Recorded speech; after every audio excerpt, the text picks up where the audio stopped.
يعني في البداية سأتكلم باللغة العربية. في هذا اليوم نحن نشعر بسعادة كبيرة لعقد هذه المحاضرة وتوقيع كتاب للبروفسورة كيكو ساكاي، ترجم أخيراً من قبل دار عدنان ودار الرافدين في بيروت، ووزع في بيروت وبغداد. وعنوان الكتاب هو ثورة العشرين، دراسة في الأحزاب السياسية والشبكات الاجتماعية في العراق. هذا الكتاب هو رسالة الماجستير للبروفسورة ساكاي من جامعة دام في المملكة المتحدة. ولكن الشيء الرائع في هذا الكتاب انه يعني لا يشمل فقط رسالة الماجستير، وانما اضافت عليه البروفسورة ساكاي فصل آخر، وأضافت مقدمة للطبعة العربية، فلذلك أصبح مختلف بشكل كبير جدا، ويعبر عن رؤيتها لثورة العشرين العراقية التي كما نعتقد هي العمود الفقري لغالبية إنجازات البروفسورة ساكاي. فعندما نقرأ كتاباتها باللغة الإنجليزية واليابانية وحتى باللغة العربية نرى أن ثورة العشرين دائما حاضرة في هذه الثورة. طبعا عنوان المحاضرة لهذا اليوم هي The 1920 Revolution, Contingent Synchronicity of Constructive and Passive Projects of Nation Formation in Iraq. ثورة العشرين، التخاطر الطارئ للمشاريع البناءة والسلبية لتكوين الأمة في العراق. وأود في البداية أن أقدم نبذة مختصرة جدا عن البروفسورة ساكاي، وقبل ذلك أود أن أرحب يعني أعطانا دفع وحماس كبير بسعادة السفير حسن الجنابي سفير العراق في تركيا، وكان قبل ذلك وكنا نتابع يعني أخباره بشكل كبير، كان قبل ذلك سفير العراق في اليابان، وأيضا كان وزير للموارد المالية، وحقق إنجازات كبيرة في ملف المياه في العراق. دخوله معنا مع أساتذة آخرين، الدكتور حبيب البدوي من الجامعة اللبنانية، الست شيرين أيضا متخرجة إحدى تلميذات البروفسورة ساكاي، سالم من اليابان، وأساتذة آخرين، البروفسورة الفير كوربوز من جامعة جنيف، وأساتذة آخرين من العراق ومن البروفسورة ساكاي أستاذة السياسة العراقية المعاصرة في جامعة تشيبا، حصلت على البكالوريوس من جامعة والماجستير من جامعة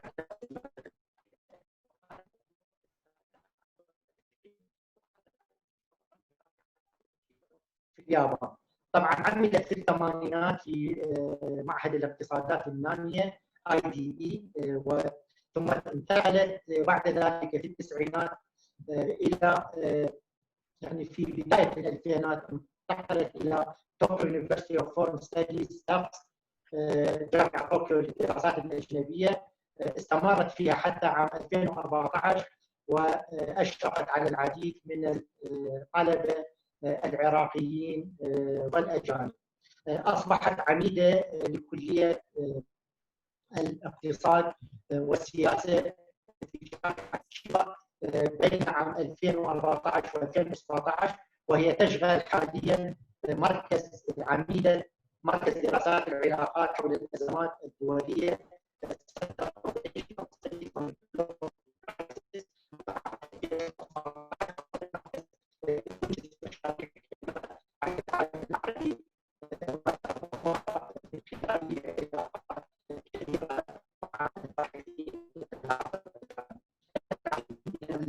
عن العراق باللغتين اليابانية والإنجليزية. ترجمت بعض أعمالها إلى اللغة العربية مثل كتابها العراق واليابان تاريخ وعلاقات التي نشرت بالتعاون مع جايكا في عام 2009، وهذا الكتاب عن ثورة العشرين الذي ترجم إلى اللغة العربية في عام 2020. لديها أيضا عدد من المقالات في الصحف اليابانية والوسائل الإعلام العربية المتخصصة الأولى في الدراسات العراقية في اليابان. هي معروفة للمؤرخين العراقيين والعرب والأجانب، تربطها علاقات مع مستشرقين ومؤرخين مثل المرحوم بيتر سلاغلت، أيضا المرحوم فالح عبد الجبار وغانم حمدون، وهي من عشاق الدكتور علي الوردي وتهتم كثيرا بكتابة العراق المعاصر. It is our great pleasure to welcome Professor Keiko Sakai in this lecture on the we are listening now to lecture. Okay, thank you very much. Thank you very much, Professor Mahmoud Al-Kaisi, and thank you very much for arranging such kind of a nice webinar. And well, I didn't expect that such a number of the friends and the professors and many integrations joined this webinar. Well, it's I'm a little bit intention now because I saw that the great scholar like Dr. Farah Hassan and also Dr. Janabi from Turkey. So well, actually I prepare my paper and I prepare my lecture today for 30 minutes. And frankly speaking, actually, as Dr. Mahmoud said now, well, this is my book is the product of my magister, the MA thesis. So actually, I got the MA thesis. I got the MA more than 20 years ago. So I forgot what I wrote in this thesis. So anyhow, I'd like to start my lecture. Before I start to talk about ثورة العشرين, I'd like to talk about a little bit about nationalism itself. Well, nationalism is a big problem both in Japan and Iraq. Well, actually, the issue of the ثورة العشرين is really closely related to the issue of nationalism. So that's why I wanted to start talk about nationalism in Japan also. Last year, Professor Shireen Muhammad from Baghdad University came to Japan, as Dr. Mahmoud Kaisi knows very well. And I asked her to give the lecture on the current protest movement in Iraq to my student in Tchiba University. And she showed some picture of the protest movement and the protesters who carry the national flag in demonstrations. And one student in the Tchiba University asked her a question: why the protesters carry the national flag? And the other student said, yes. Well, it's funny that the protesters carry the national flag. Do you understand why the Japanese ask such question? Do you understand what is the matter for the Japanese to carry the national flag? The reason why the student asked this question is that he couldn't understand, the student couldn't understand why protester raise the national flag, which is a symbol for the regime, while the protester is protesting against the regime. For Japanese, the raising the national flag means supporting the current regime. National flag of Japan is not what the Japanese people chose, but the ruling class in Japan has imposed to the people. It was used to urge the Japanese people to the battlefield to sacrifice their life for the emperor or for the state. By the same token, Japanese feel uncomfortable with anything that symbolizes nationalism from the above, such as the national anthem and the national day. For them, nationalism is a kind of the nemesis of the Japanese imperialism and ultra-nationalism, which closely relate to the war crime, invasion to the East and Southeast Asia, and oppression on the freedom of the media, thought, and activities during the Second World War. In other words, Japanese understand the nationalism as a negative past before the Second World War. After the defeat of the Second World War, all the nationalism has totally denied in Japan. In the post-Second World War Japan, Japanese civic nationalism, not from the above, had been constructed based on the lesson from the disaster of the war. Peace building was the biggest and the most important national aspiration which could unite the war-torn Japan. Economic and social reconstruction was also the major national project that the Japanese had pursued after the war. So the post-war Japanese nationalism targeted to overcome the negative outcome of their mistakes before and during the war. In this sense, memory of the war is a very important factor for the Japanese post-war civic nationalism. Second World War left us the memory that we Japanese all suffered from the war equally and collectively. If the Japanese could form a post-war civic nation, it was something shared by the people who suffered the pre-war ultranationalism, military dictatorship, and 2 atomic bombs. However, as more than 70 years has passed since the end of the Second World War, such collective memory cannot be shared by the young generation.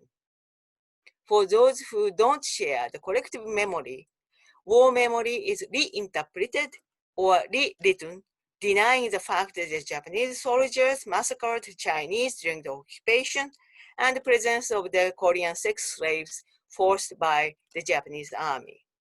In this way, the presence of the collective memory among the nation is crucially important for developing civic nationalism.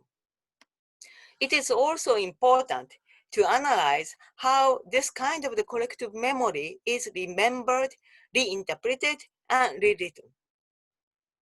Now, let's turn our eyes to Iraq.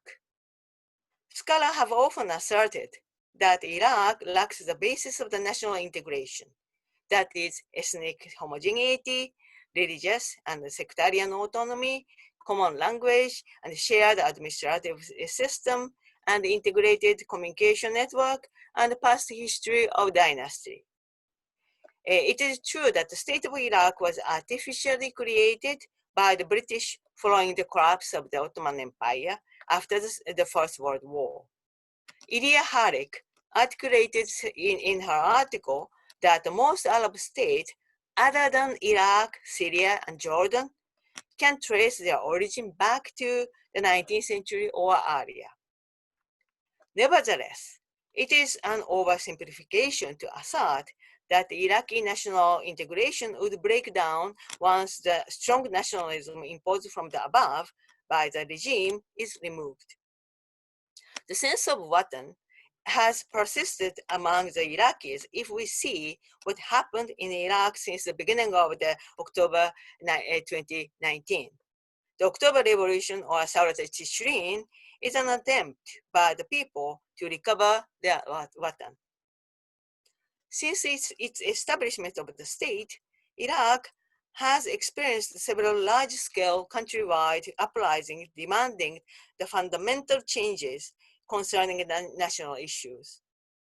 Hannah Batatu, on the eve of the Gulf War in 1991, identified the Lethorot al-Ishreen and the revolution in 1958 as 2 such uprisings, saying that, quote, Sunni and Shiite may come near each other in the sense that they both face common crisis, unquote.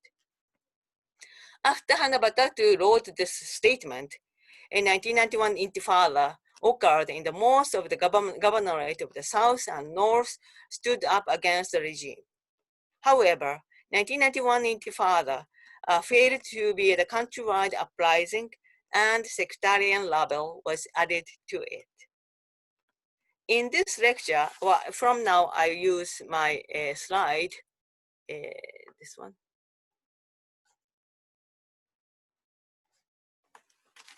In this lecture, I focus on the importance of the memory of the collective activities for constructing the sense of civic nation.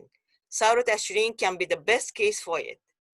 By analyzing the various political actors and their different backgrounds, I demonstrate that during the war, during the period of Lethowra Ashrin and preceding the uprising, a notion of the Watan emerged from the combination of the various social networks. It brought about a shift in the people's social identities, distancing the individual from the traditional social ties, including ethnic, linguistic, tribal, geographical, and professional identities, as well as the social status and kinship relations, and united them in the sense of proto-national solidarity.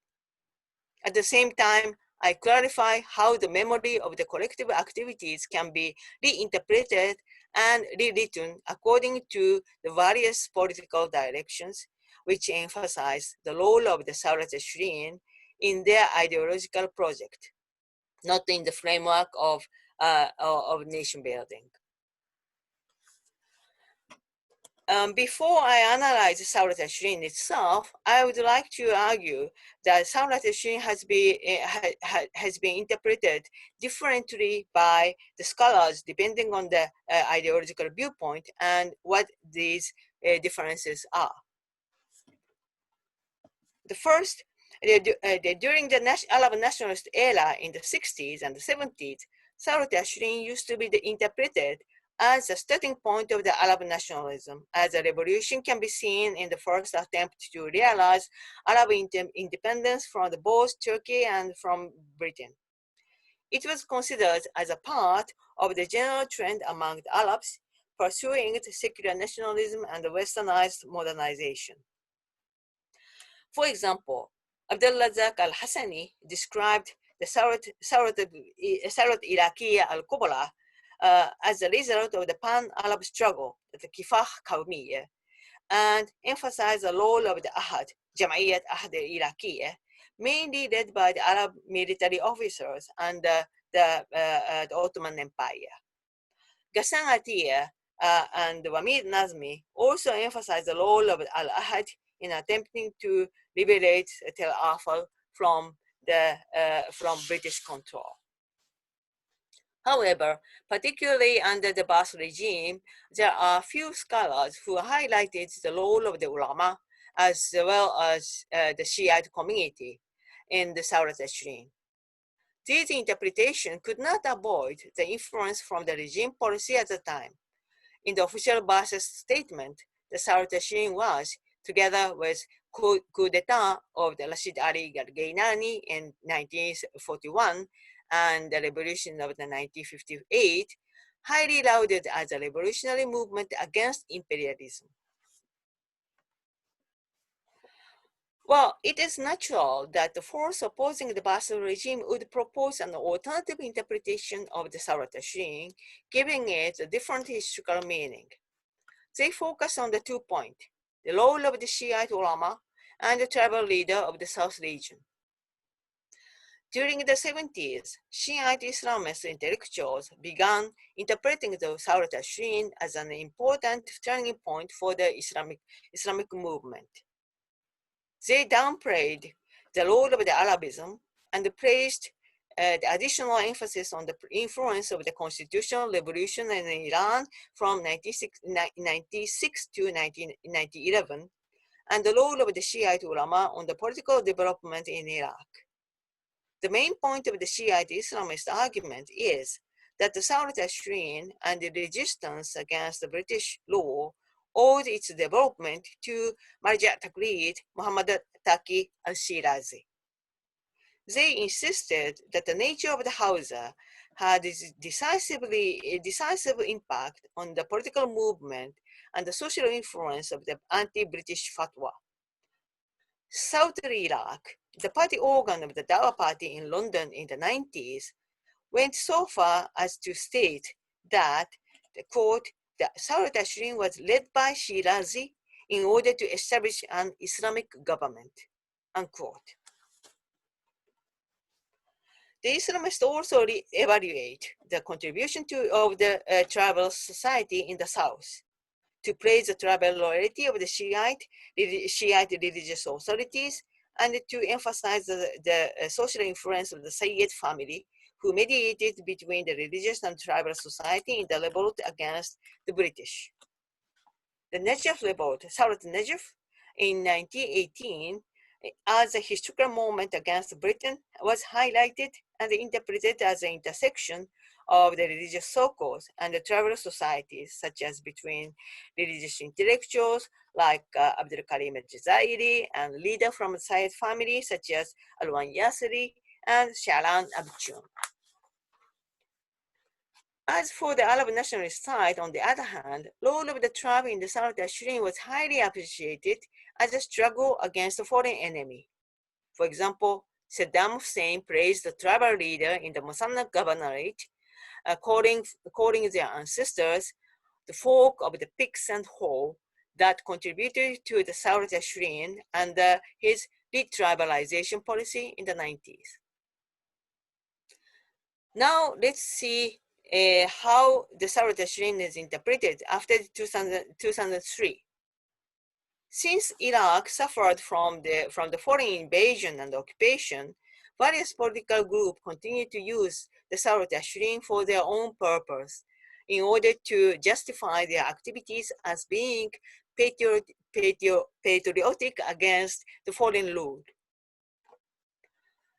Hayat Ulama al-Muslimin, a leading organization of anti-US resistance in the Anbar governorate, named its military wing Al-Qata'ib Thawrat al-Ashrin.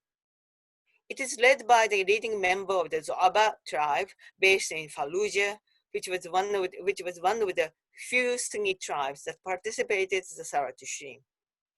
In some pan-Arab media, like Sharq al-Awsat or Hayat, Fallujah was interpreted as a symbol of anti-foreign invasion as a continuity from the Thawrat al-Ashrin.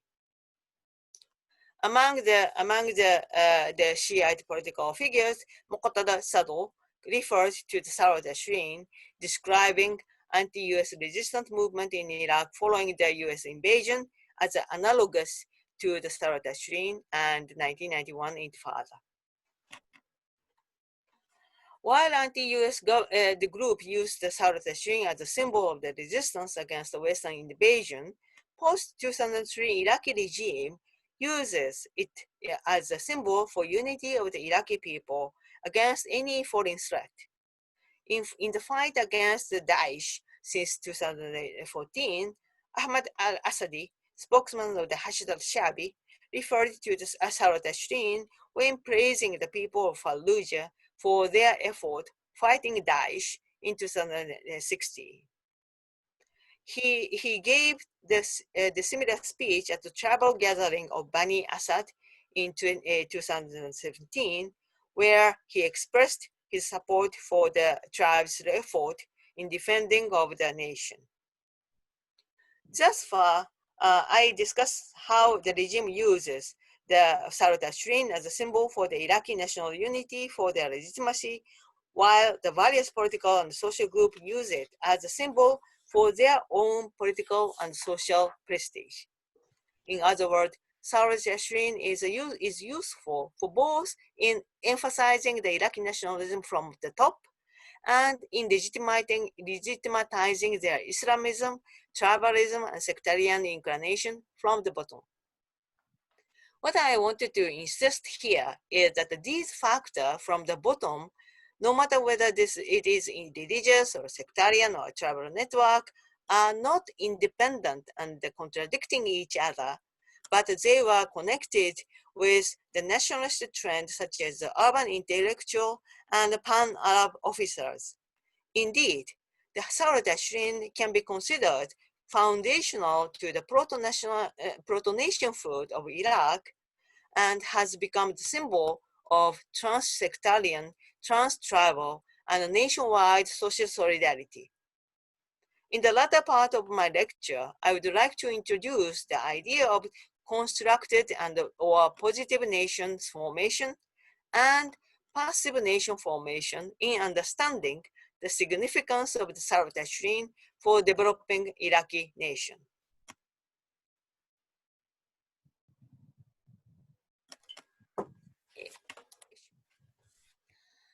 In my study on Thawrat al-Ashrin, I introduced the concept of Proto Nationalism. The idea of the Proto Nationalism is proposed by the Hungarian historian Miroslav Holof. He proposes that there are three stages which constitute the emergence of the nationalism. The first stage is awakening among the certain groups, such as the religious, ethnic, tribal, and linguistic group, to serve as a basis of the national integration.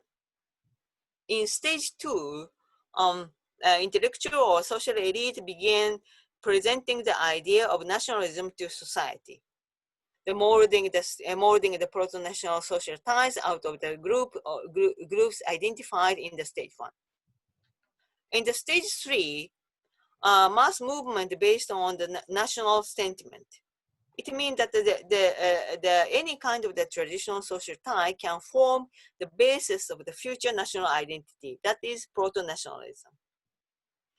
The build-up to the Lethorot was lengthy, and various background political development that occurred simultaneously paved the way to the massive mobilization. So it is better to understand the period prior to and during the Lethorot as a period of proto-national project in Iraq. During this project, various proto-national groups they succeeded in expanding the mobilization network. Although they were not integrated intentionally, but only synchronized contingently, they resulted in spreading the movement against the British almost as wide as whole Arab territory of the Iraqi state, from Sinjar, Ramadi to Basra. These proto-national social networks were represented by four types of the group.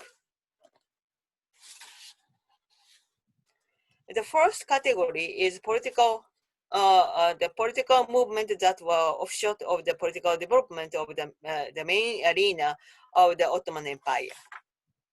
They were led by the Arab civilian working or studying in Istanbul under the Ottoman rule.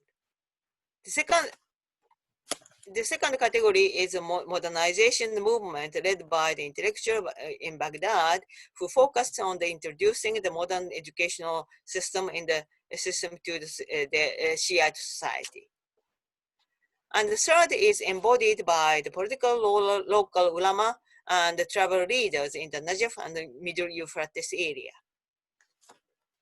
The fourth and final category is a movement led by the ex-Ottoman officers who had followed the Prince Faisal when establishing the Syrian Arab kingdom.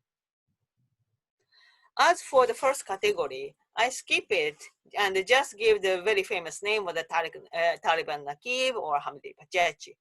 They had no direct role in the Lethorot itself, but they succeeded in expanding the political and socio-political network in the urban centers such as Basra, Baghdad, and Mosul.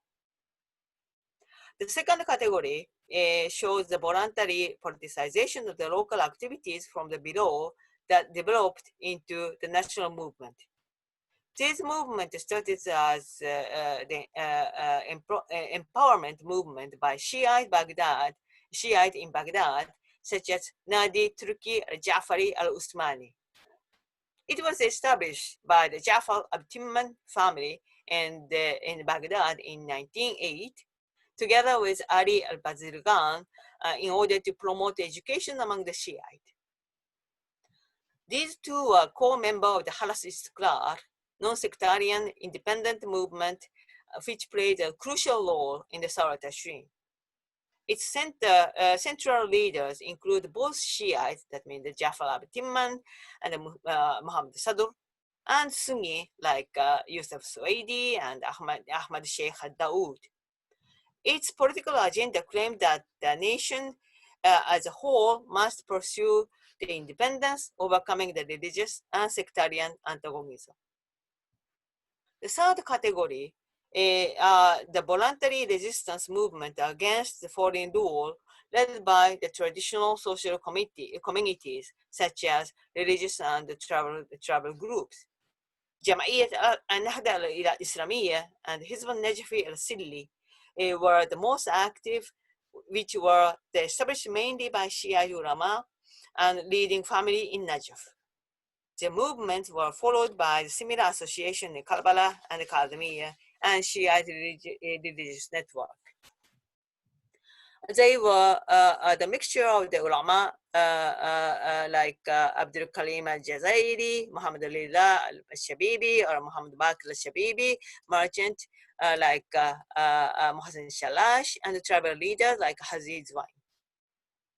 The final category and the fourth category is an offshoot of the Arab member of the Ottoman officers.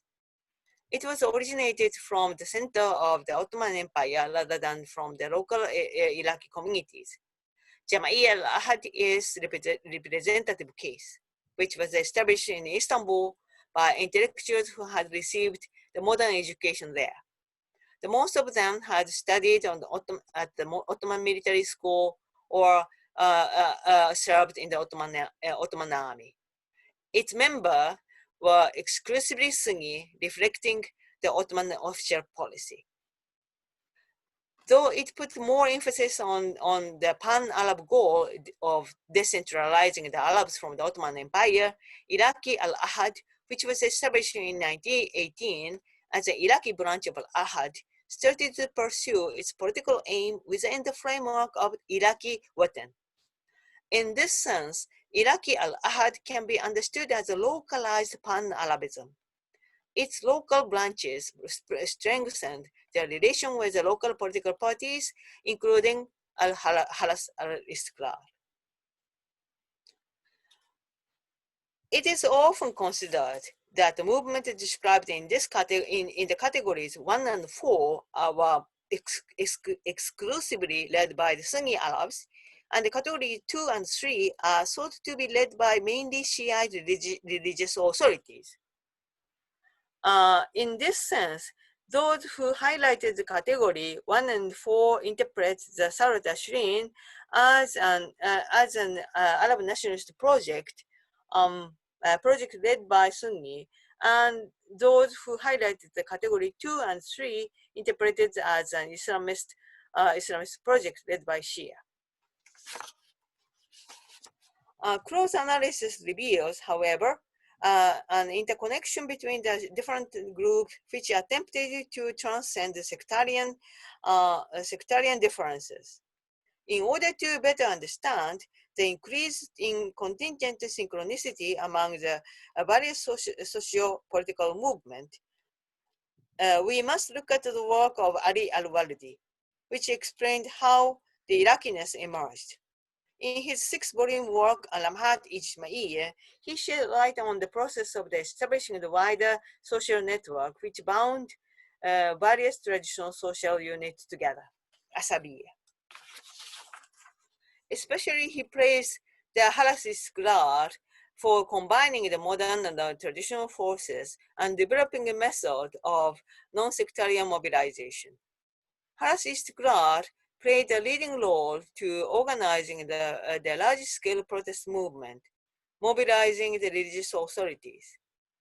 At the same time, Halas worked hard to achieve the cooperation between the Shiite and Sunni, such as in joint Ta'ziyah Mawlid ceremonies in Baghdad on the occasion of the Marja Taqlid al-Yazdi's death. Al-Waldi highlighted the role of the urban secular intellectuals who mediated between the different sectors of the society, and pointing out that the Halas tried to form the Iraqi nation by uniting the locally bound community from within. The idea of the Iraqi as Watan was achieved by the combining the local group, including a tribal society in the south, anti-British local movement, Shiite religious authorities in Najaf, and Sunni and Shiite business circle and the intellectuals in the urban area, such as in Baghdad. This means its Watan is created by associating existing local communities inside the territory of Iraq. We can name this type of the nation formation positive or constructed nationalism. What is important to point out is the different process through which a sense of Iraqi as a Watan emerged. When the French domination over Syria forced Faisal's army to leave Syria, some members of the Ahad established a separate Ahad al-Iraqi. In this sense, they were forced to be Iraqi because of their separation from the main movement of the nation formation project. This group started to cooperate with the tribal group in the north of Iraq, such as the Shammar al-Durrani, consolidating the basis of its activities within the Iraqi territory. I name Iraqi al-Ahad activities as passive Iraqi nationalism. Here, I don't use this term passive for the negative meaning. I use it to value neutral. What I mean by passive is that the Ahad al-Iraqi was not established as a proactive group exclusively for the Iraq from the beginning, but was first established as a part of pan-Arab movement. Then the historical development forced it to concentrate on their own homeland. Thus, we can describe this form of nation formation passive. It is notable that both methods of nation formation practiced by Haras's crowd and the Iraqi Ahad assume nearly the same area of land to be the Iraqi territory, which must be recognized as an Iraqi nation, regardless of whether the project began as a constructed or passive. The both projects of the nation formation attempted to defend and construct the same nation in the same territory of Iraq as their motherland as a result of contingent synchronicity. The العشرين was an event that occurred in very center of this contingent juncture of the different nation formation project. This is this is the most important lesson that we learn from the العشرين. العشرين is a memory of the heading for the same direction or working for the future independence, no matter whether their activity were not fully coordinated nor well organized. Here in the end of my lecture, I would like to point out the difference between the memory of heading for the same direction and the memory of being victimized. The collective memory as a victimized often lacks the sense of working together. Survival of the victimizing event, such as war, dictatorship, or oppression, often stirred competition for who were most victimized. In this perception, most victimized should be rewarded. The competition of being victimized easily causes the exclusion of the rival and lead to the power struggle among those who were victimized in the previous regime. In this sense, collective memory on the fact that everyone has joined in the very important to build the nation without leaving anyone behind. That is the purpose of my study of the العشرين and understanding it as a juncture of the various movements led by Iraqis, not by certain tribe, ulama, notable, or in a certain area, or military officers. Thank you for your attention. Thank you very much. This is the end of my presentation. Thank you, Professor Keiko Sakai, for your interesting presentation on Thawrat al-Ashrin, and you're comparing the situation of Iraq during the Thawrat al-Ashrin and also during the 1991 uprising and in 2019 October Intifada or uprising. I think there is so much discussion and question for this important presentation of Professor Sakai. Just I have a small question about your using of passive role of Al-Ahd association and the constructive role of Haras al-Istiqlal, and also is when you compare the situation since ثورة العشرين to now, do you know, do you think that the term Proto Nationalism is still used for the political development in Iraq since ثورة العشرين to October uprising? Now, thank you, Professor. طبعا إذا أحد عنده أسئلة من خلال الدكتور محمد غازي، بس أنا أعتقد أنه الدكتور حسن الجنابي أكيد لديه بعض التعليق some comments on Professor Sakai presentation. فإذا يتفضل إذا عنده شيء يبدي بالدكتور سعد السفير الجنابي. دكتور بس المايك. دكتور مفتوح المايك لسعادة السفير.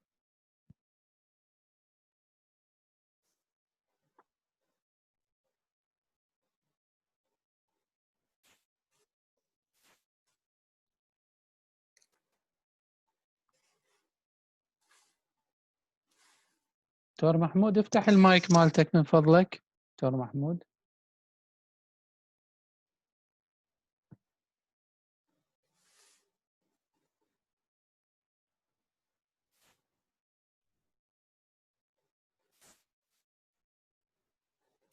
اي نعم اعتقد الان تفضل سعادة السفير. اي شكرا جزيلا. سهلا دكتور. شكرا جزيلا. Dr. Sakai, I'm really very happy to see you. You have not grown up since I met you back in February 2016 in my office in Japan. I salute you. I salute your interest. Scientific as well as you know, this human connection with our society and our political system. I listened with interest to what you said.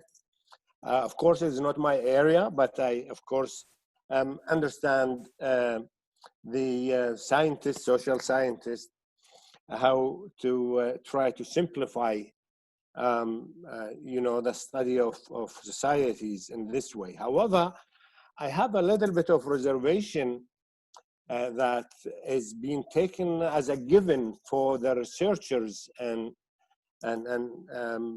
you know, foreign researchers and social scientists, that when it comes to Iraq, they just like, you know, take it for granted that Iraq was carved out of the Ottoman Empire in a way that belittle our national aspiration.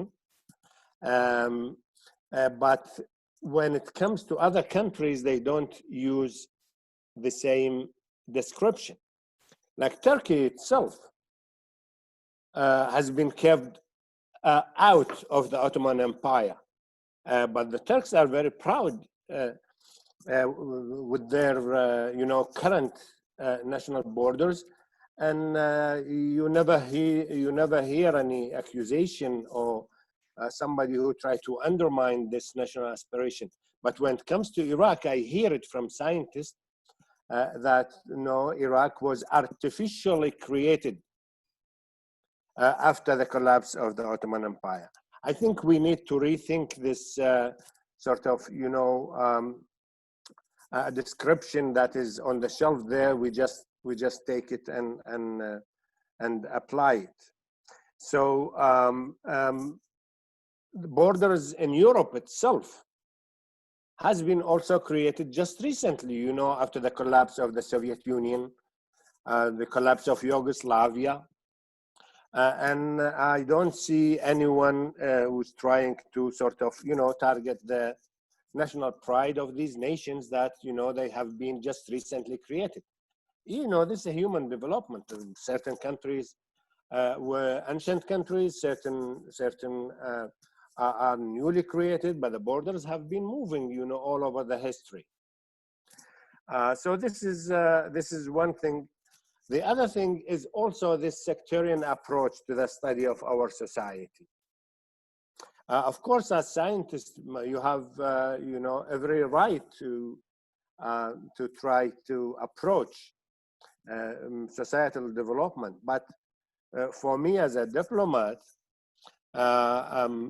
hearing or reading this sectarian analysis of our society, I don't feel very happy, particularly in the current development. As not only after the October, revolution, or also after the 2003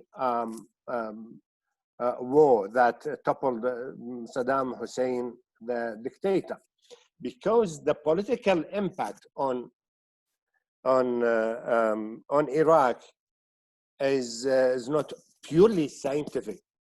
It has, it has an impact, and in my view, it's negative impact. When you talk to these young people who have been protesting on the streets of Iraq, and you just try to classify, that many Shia, that many Sunnis, that Ja'far Abu Timman has been whatever, that guy has been.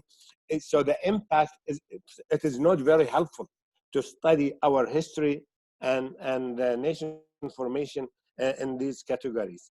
So maybe I am, I don't know, maybe I am oversensitive, but I think you need to take this, because we would like people who study our history to also contribute to the, in a positive way, to the development of our nation. So this is the second one. The third one I forgot, unfortunately, I forgot the name of my colleague and ambassador in the Japanese Minister of Foreign Affairs. When I met him, around that time when I met you, he also told me that what was going on in Iraq back in 2016, 15, reminds him of what had happened in Japan 150 years ago. These communities, tribes, dignitaries and societies, but then back then, the nation of Japan, started to be formed and consolidated and things like that. So he advised me to study Japan's history 150 years ago. And I would like to hear your view on this, but I also urge my colleagues attending this meeting to also dig into this part of the history of Japan, so that it may contribute positively to Iraq current political discourse. Thank you very much. I'm sorry, maybe I took too long. It's all right. Thank you very much for your questions. Well, actually, yes, I understand your the two questions very, very well about artificiality of the creation of the Iraqi state, and the factor of the sectarian issues in Iraq. Well, believe me, when I started the study on Iraq or in the Middle East, how many years ago I don't remember, and the beginning of the 80s,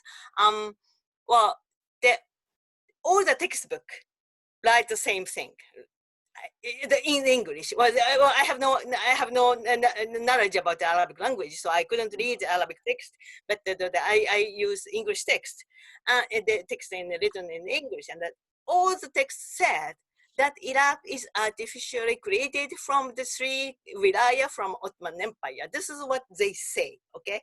And also they say that there's two sects in Iraq, Shiite Sunni among the Arabs, and there's one ethnic group called Kurd.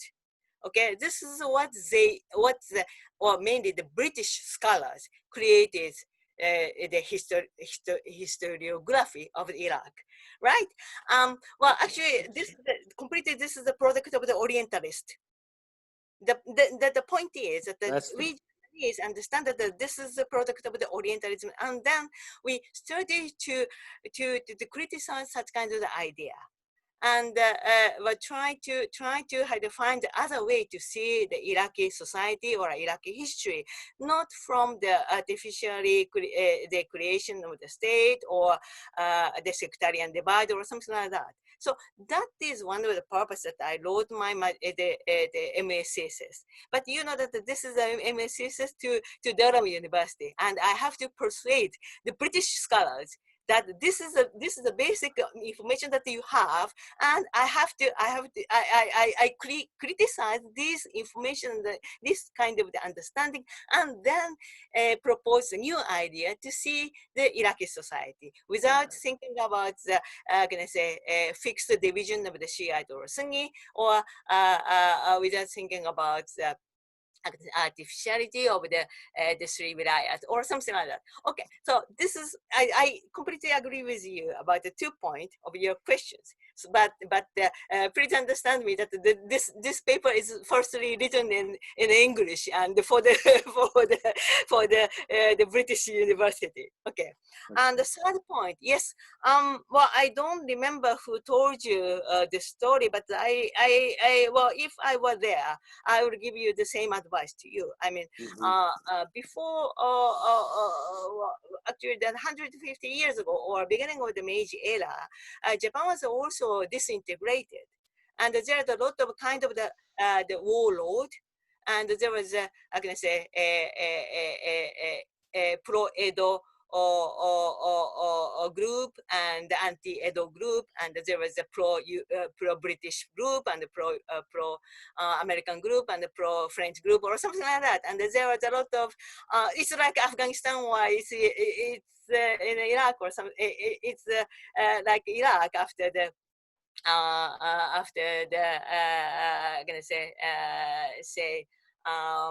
2003. Anyhow, the point is that what the Japanese government created is a big government and a big bureaucratic body, and encourage the intellectual or any educated people or to the bureaucratic body as a technocrat. And then that was the important point, that they recruited many from the opposition group.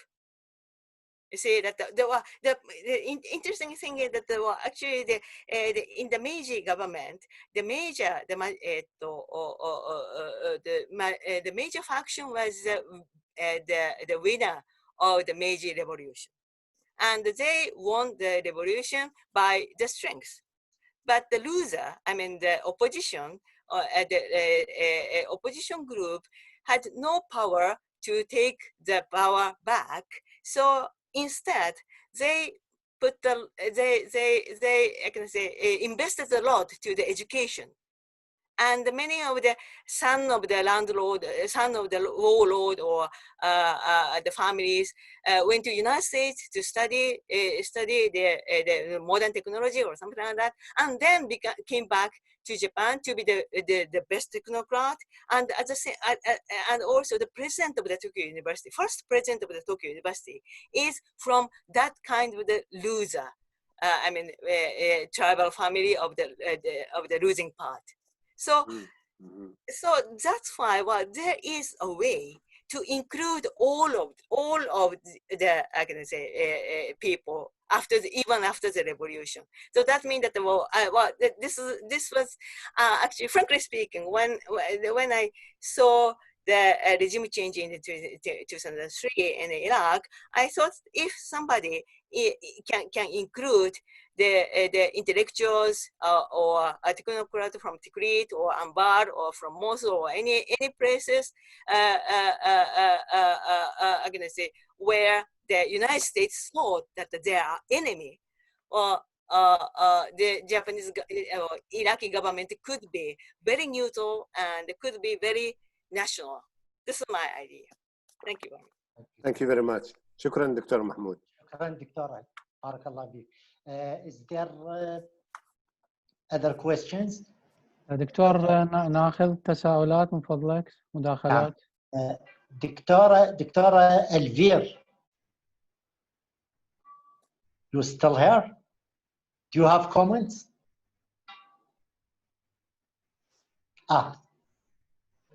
Do you have some comments on the presentation of Professor Sakai? Hello, it's a great honor to join you at this seminar. Hello, Keiko. Yes. Hello, Dr. Mahmoud. Hello. Hello, everybody. Thank you very much for this inspiring talk. It's a lot of food for thought. Perhaps I wanted to ask you, do you have, and perhaps also the colleagues who are in Iraq right now, because you made the parallel with also the current protest movement, and do you have also any sense of how, since it's the anniversary of the Lethورة العشرين, how the symbol of the revolt is currently used in the protest movement? Because you talked a bit about the different ideological framework post 2003, you said, you know, it's been used in order to justify the opposition to the occupation and also in the fight against ISIS. But from the grassroots, do you have any insights also on how the memory of the Thawra is currently used for this, like, heading towards one direction, as you mentioned? Thank you very much. Thank you. For your comment. Actually, I'd like to ask the same question to the Iraqis, Iraqi people listening to the lecture today, because actually I tried very hard to collect any information on how the various kind of the political activists use Lethورة العشرين for their activities. And as I mentioned in my lecture, I could find the Hayat Ulama al-Muslimin or Muqtada Sadr or even the Hashd al-Shabi use the Lethورة العشرين, but I cannot collect all of the information, and this is gonna say my next target of my study, to how they use the Lethورة العشرين now, and especially I'd like to ask how the young generation joining the Lethورة العشرين now understand the Lethورة العشرين, whether they intensively understand that the Lethورة العشرين and to use the experience of the Lethورة العشرين to their movement now, or they don't know anything about the Lethورة العشرين, but they know some tactics from other sources and doing such kind of well, actually I find very similar, a lot of similarity between those who made the joint ritual in the Lethورة العشرين between the Sunni and the Shiite, or make a kind of the mixture between the various kind of social group in Lethورة العشرين, and what they are doing now in the October Revolution in Tahrir Square now. So there should be some similarity, but I don't know whether there's a direct or indirect I can say impact from the 100 years ago. I'd like to ask the participant of that movement. Well, if there is any young people now listening to this webinar, I'd like to listen to their opinion on that. Thank you very much for your question. Thank you. دكتور محمد الأسماء. طيب دكتور من فضلك، عندنا أشخاص رافعين إيدهم يريدون يسألون. عندنا دكتورة ميامين الطائي. دكتورة ميامين تفضلي. دكتورة ميامين.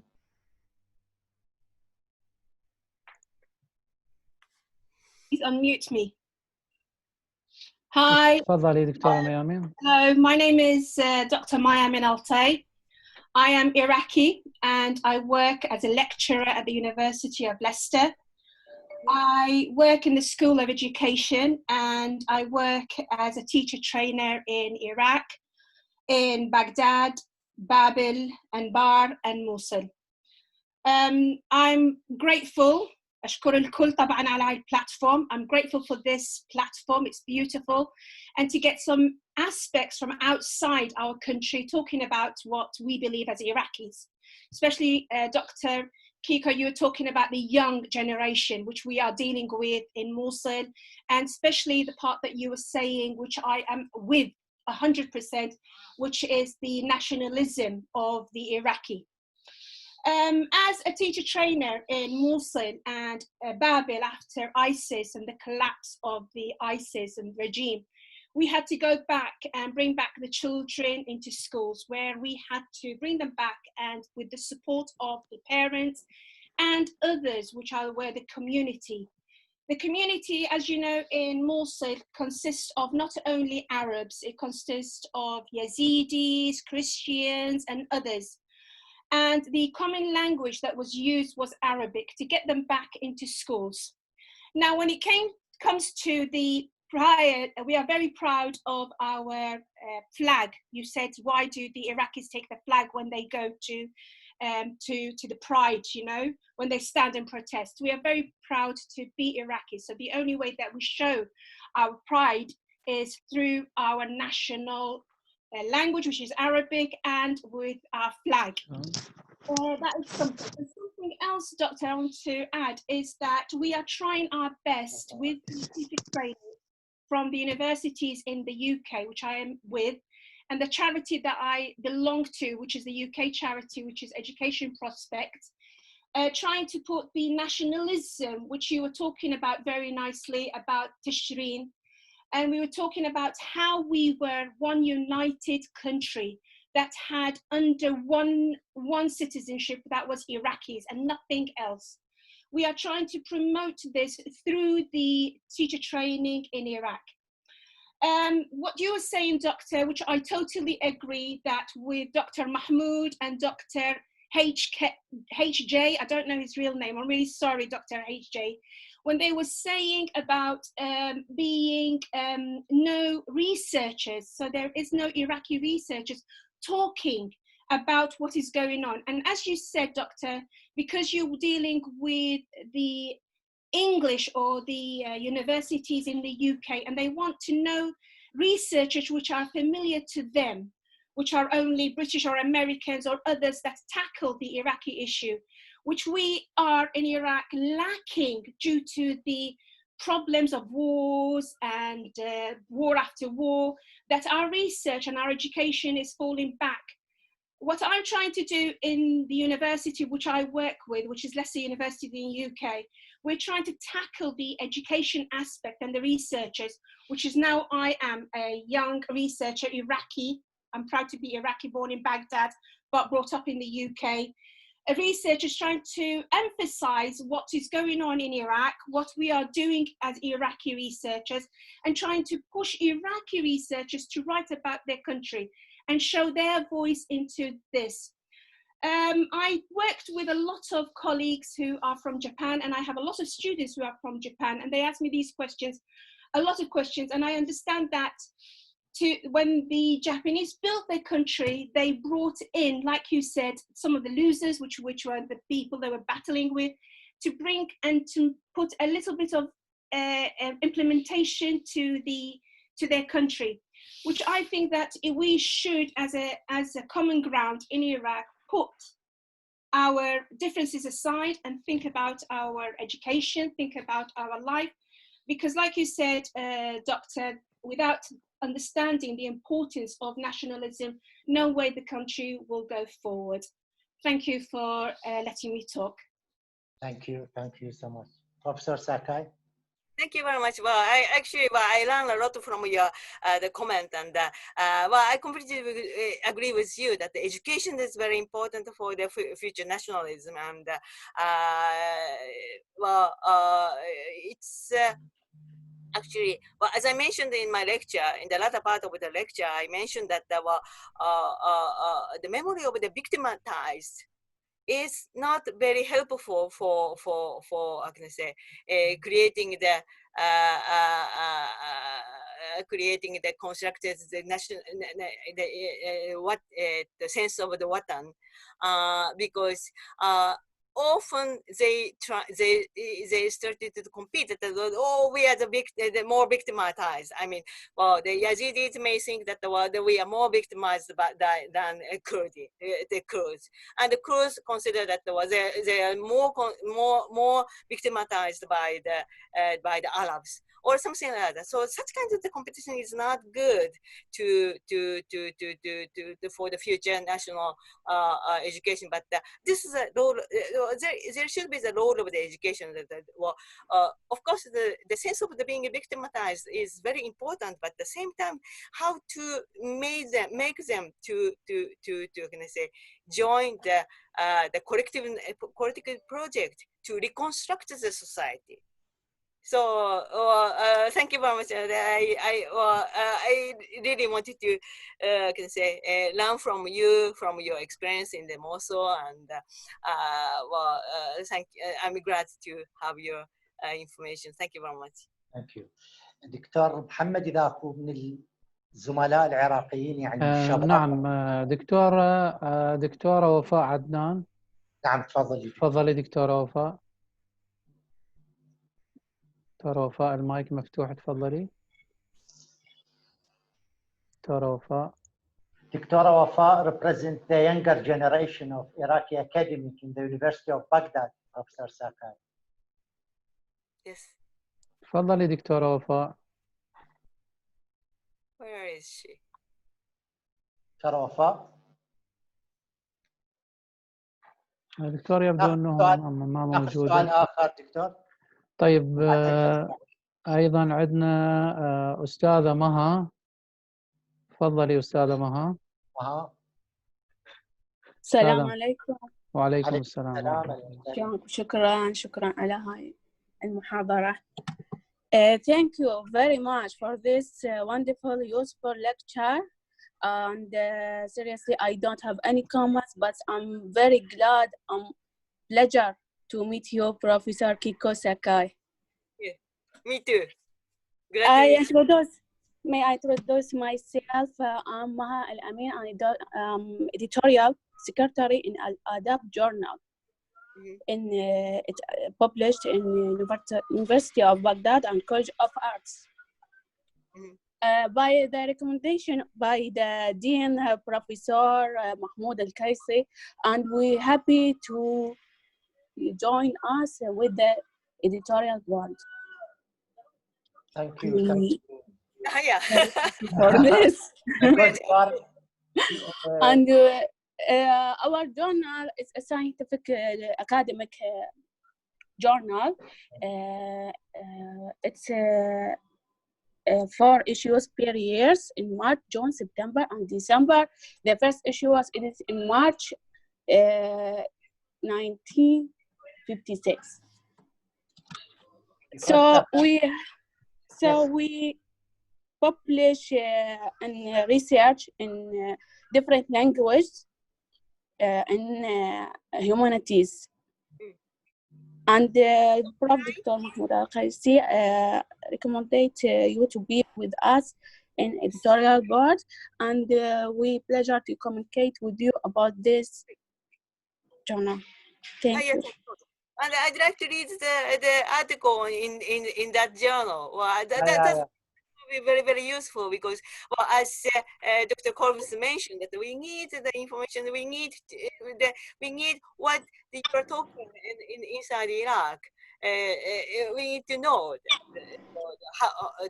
which kind of the paper that you're writing, and which kind of the discussion that you are doing. Well, we have to know. We don't have to. We shouldn't rely on the English source on Iraq. We should rely on what you said in Arabic or the Kurdish or any kind of the languages that you use in your country. Thank you, Professor. There's a question from Dr. Habib al-Badawi, who's major in Japanese studies in Lebanese University from Lebanon. Dr. Habib, please. Dr. Habib.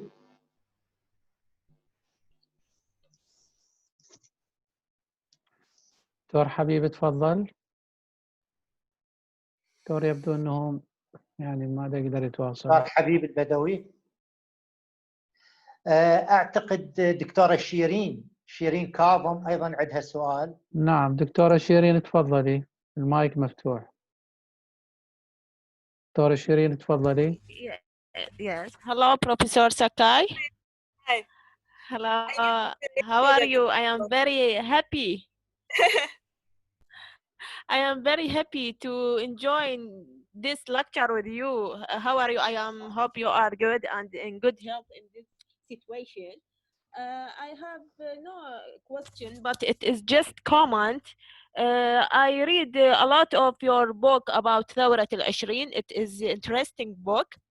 And also I would to thank you about this book and thank Professor Mahmoud to translation this book. And my question is there any role to the women in this in ثورة العشرين or in the and do you know do you want to, in the future to writing about the protest that happened before 1 year in Iraq and add the new chapter in your book? Yeah, I don't know if my question is clear. Okay, thank you. Yeah, well, actually, as for the role of the women in the ثورة العشرين, well, Yeah. the problem that the most of the literature written by the men and Okay. leader of the tribe or ulama or the urban intellectuals or others, well, they write only about the men. And there should be, of course, there should be some role for the women at the time, but it is not written. So we need to know. I mean, well, we have to find out any kind of the archive which describe about the women's role in the ثورة العشرين. For sure that there should be. Yeah. Okay, thank you, Professor. And So about another question. Right. Would you in the future? Yes. Okay. Okay. Yeah, writing about a new chapter, you mean? Yeah, about ثورة تشرين before 1 year. I really would like to write something about the ثورة تشرين. Yes. But the problem is that there's very few information. I try to collect a lot of information through Twitter or Facebook or others, but these have disappeared. And we need to see what's going on after the coronavirus. Yes. Thank you. I'm quite interested in whether how they restart their activity. Okay. Thank I'm you, sure Professor Sakai. They have doing that. They are doing it still, but really, I'm very much interested in the further development of that movement. Yes. Dr. Habib, now you can give us your comment and question to Professor Sakai. دكتور محمد كان مغلق. ما فتحت له دكتور، خليه يتفضل. تفضل دكتور حبيب بليز. دكتور حبيب تفضل دكتور حبيب، المايك مفتوح الحضور. دكتور تشيك مفتوح دكتور المايك، تفضل دكتور حبيب. السلام عليكم. Good evening from Lebanon. Hello. Thank you, Dean Kaisi, for this opportunity. It's a great honor for me to ask Professor Sakai Sensei my question. Hi, yes. Yes. All of the respected professors spoke about Iraq. I want to ask about the Arabic nationalism. Can you say that we can differentiate between the Iraqi patriotism and the Arab nationalism?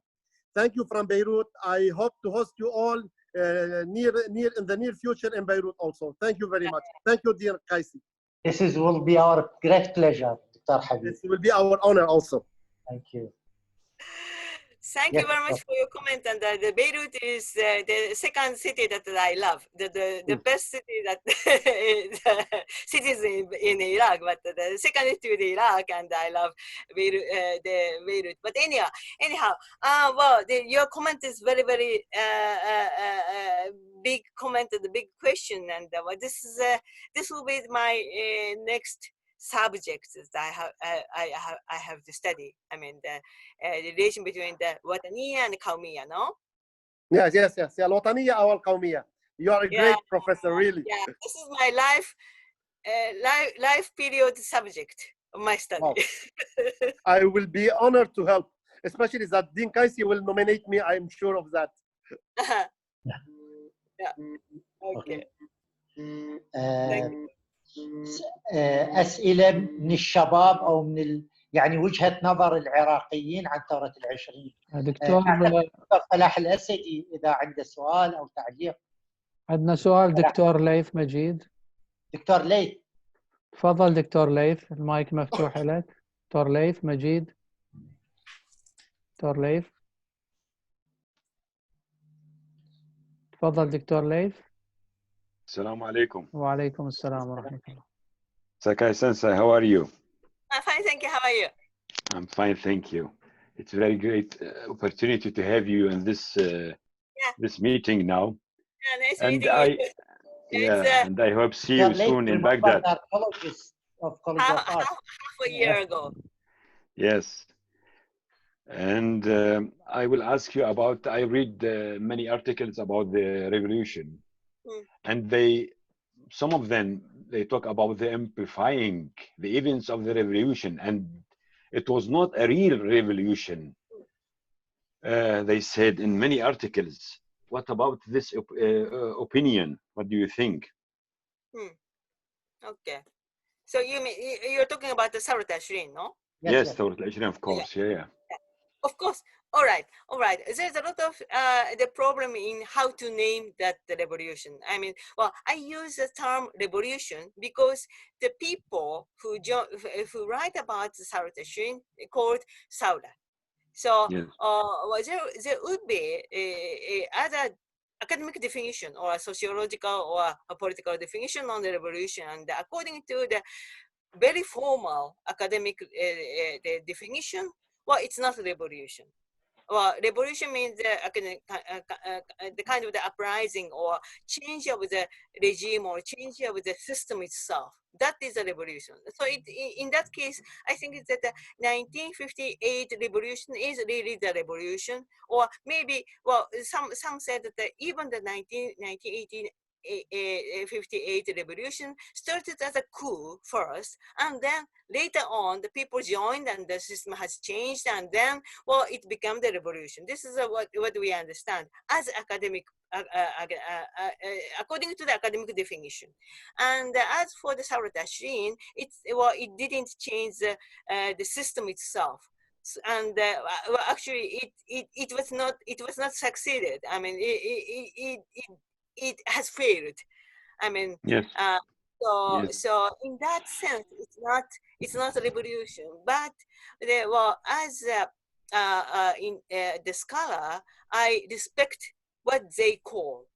I mean, for example, I mean, there's a lot of people that who insist that we should call them Daesh, not Islamic State, because this is not Islamic State at all. But I, as a scholar in the lecture or in the academic meeting, I call it Islamic State because they call it Islamic State. So I depend on how they call it. Do you understand? Yeah, I know that. Yes, thank you very much. Thank you. Nice to see you again. Yeah, nice to see you again in Baghdad again. I hope so. دكتور نريد يعني هي البروفسورة ساكاي تتمنى أن تسمع وجهة نظر الجيل الجديد، يعني الشباب جامعات عن الثورة، وأيضا الجيل القديم، يعني فنسمع إذا أحد من طبعا دكتور خالد حنتوش أيضا معنا، أتمنى إذا عنده سؤال من وجهة نظر. طيب دكتور، راح ناخذ يعني المداخلات بالتتابع. عندنا أيضا بس فقط بالبداية يمكن دكتور فلاح الأسدي عنده إذا سؤال خلي يتفضل دكتور، مفتوح المايك عنده. دكتور فلاح تفضل من فضلك.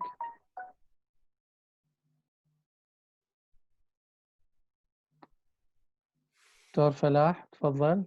دكتور يبدو انه خرج من البرنامج. تفضل دكتور محمد. طيب دكتور، عندنا دكتورة ثناء محمد من قسم الاجتماع، عندها مداخلة. تفضلي دكتورة ثناء. دكتورة ثناء is a sociologist from Department of Sociology. يعني مهتمة بمواضيع She is ثورة also العشرين. interested of علي الوردي. Very interested of الوردي. دكتورة ثناء تفضلي.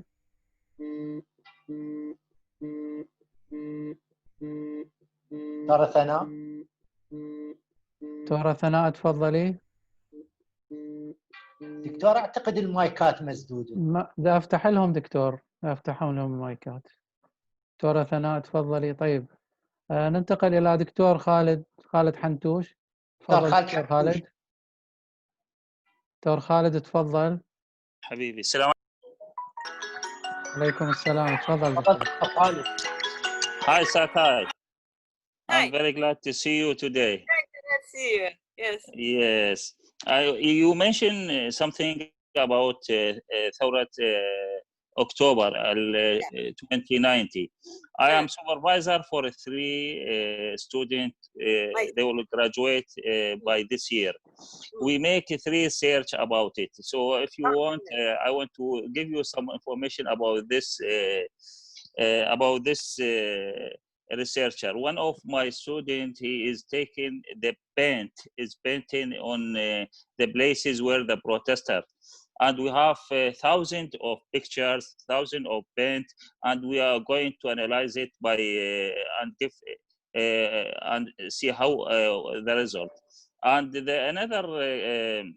another research, they have some board. They write their wishes inside the places where they demonstrate. So we are taking this what they write, and we start to analyze it by some methods. And the third way, the third research, we has making a questionnaire, and we give it to the hundreds of protesters there in Sahat al-Tahrir especially, and we are almost finished the result for this questionnaire. So we are, as sociologists, we are studying the Thawrat October 2090, and by this year, inshallah, we are going to finish it. So if you like, I will give you some of this research to see it, and maybe you will, as you mentioned to Dr. Shirin and another, you have not too much information about Thawrat al-Ashrin. So this is the 3 research. It is the voice of the protester, the youth, and we are as al-adab. Maybe Dr. Muhammad or he don't know. We have 3 tenets, 3 places inside Sahat al-Tahrir by our student. And one of this tenet is very big. It's called the tenet or the place for a protester of the student of College of Arts. I'm visit them and sit down with them and hear them. Some of them, they are my student in sociology, some of psychology, some of the history, English, and another department of our college. So our student is there, and they always give us and feed us back what is going on. Thank you again, Sakai, for you are joining us today, and I'm happy to see you, and I hope you will be in health and nothing will come to you, and inshallah this coronavirus will leave us very soon by grace of God. Thank you very much for Mr. Dr. Mahmoud Al-Qaisi and Dr. Muhammad for this meeting. Thank you very much. Thank you very much. I really wanted to have any kind of the research or information or article about October Revolution, because you know that I was there in Baghdad. I was there in Baghdad until the September 29, and the day when I arrived went back to Tokyo and they opened the TV. There's a news about Thawrat Tishrin. So that means that if I spend more 2 days, 3 days more in Baghdad, that means that I witnessed that that revolution. And for sure, it was good that I came back I came back before that the revolution started, because if I was there when it started, I will join the demonstration also and never come back to Japan. So it was good for me. I mean, yeah, but I really I'm very much interested in what's going on, and I really expected that they can build up the civil society, civic nation from Tahrir Square. Thank you.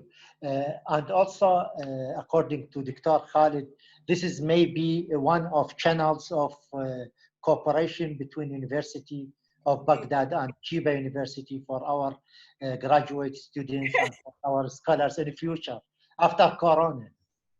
Yeah, thank you very much. Thank you. دكتور محمد، بس دكتور فلاح وبعدين دكتورة ثناء، لأن ترى المايكات مسدودة. دكتور كلها فتحت هالمايكات. هسه قدامي كلها مسدودة دكتور محمد.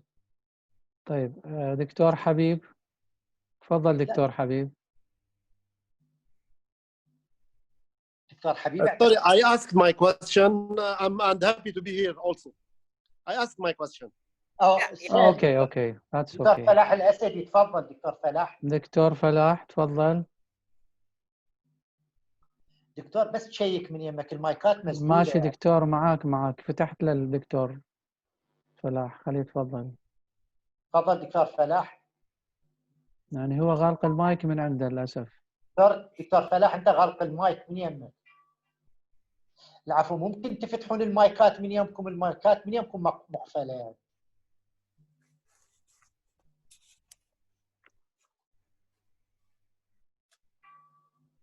دكتور فلاح.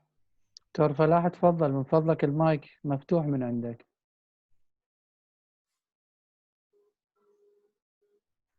دكتور هو مسوي ميوت من فضلك. دكتور فلاح فتح من يمك المايك. زين دكتورة ثناء.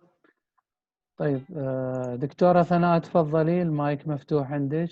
دكتورة ثناء تسمعني؟ أسمعك واضح، تفضلي. دكتورة واضح. تسمعني. بسم الله الرحمن الرحيم. حقيقة يعني جميل أن تسمى الأشياء بأسمائها. في البدء لا يسعني إلا أن أتوجه بجزيل الشكر والامتنان إلى أستاذ التاريخ الدكتور محمود القيسي على سعيه الدؤوب في إحياء ما يسمى سوسيولوجيا التاريخ، التي لا تجيز الاعتكاف رؤية نخبوية بل منفتحة على مصراعيه. وكانت أطروحة الدكتوراه في قسم الاجتماع تحت عنوان سوسيو التاريخ، قراءة تحليلية معاصرة، هي البداية الأولى للسوسيو مع التاريخ. دكتور محمود القيسي عمل على قراءتها وتقديمها عبر المجلة الاجتماعية للعلوم الاجتماعية لبيت الحكمة. تلك المبادرة كانت بمثابة النواة للتأسيس إلى ما هو أكبر مستقبلاً، وها نحن اليوم نلتقي تحت مظلة متنوعة التخصصات.